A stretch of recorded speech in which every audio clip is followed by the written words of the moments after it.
তো হ্যালো বন্ধুরা, আপনারা সবাই কেমন আছেন? আশা করি আপনারা সবাই খুবই ভালো আছেন। আমি আলহামদুলিল্লাহ আপনাদের দোয়া আশীর্বাদে আমিও খুবই ভালো আছি। তো বন্ধুরা, এখন যে ভিডিওটা নিয়ে এসেছি সেটা হলো আপনার বল সুন্দরী।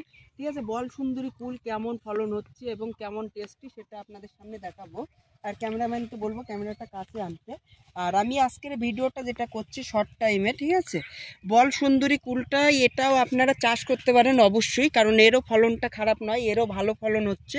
এবং এটা ও মিস ইন্ডিয়ার ছাড়া এটা ওজনে বেশি আসে, কিন্তু এর কালারটা একটু কম হয়। ঠিক আছে, এর কালারটা একটু কম হয় মিস ইন্ডিয়ার ছাড়া। ঠিক আছে, কিন্তু বল সুন্দরী কুল এটাও খেতে খুবই ভালো, কিন্তু বল সুন্দরীটা তোমার লাস্টে ওঠে। আগে মিস ইন্ডিয়া উঠবে, তারপর বল সুন্দরী উঠবে। ঠিক আছে, এইটুকু খেয়াল রাখতে হবে আপনাদের।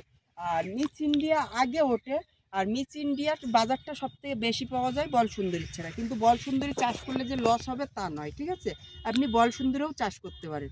আর বল সুন্দরী সম্বন্ধে আজকের বেশি কিছু বলছি না, তবে বল সুন্দরী কেন ভিডিওটা করলাম, বল সুন্দরী কেমন ফলন হচ্ছে এবং আমার অনেক চাষি লাগিয়েছে তেনাদের সামনে তুলে ধরার জন্যই এটা আমার ভিডিওটা বানানো হয়েছে। ঠিক আছে, এর ডিটেলসলি কিছু বলার নেই, এর প্রচুর ফলন হচ্ছে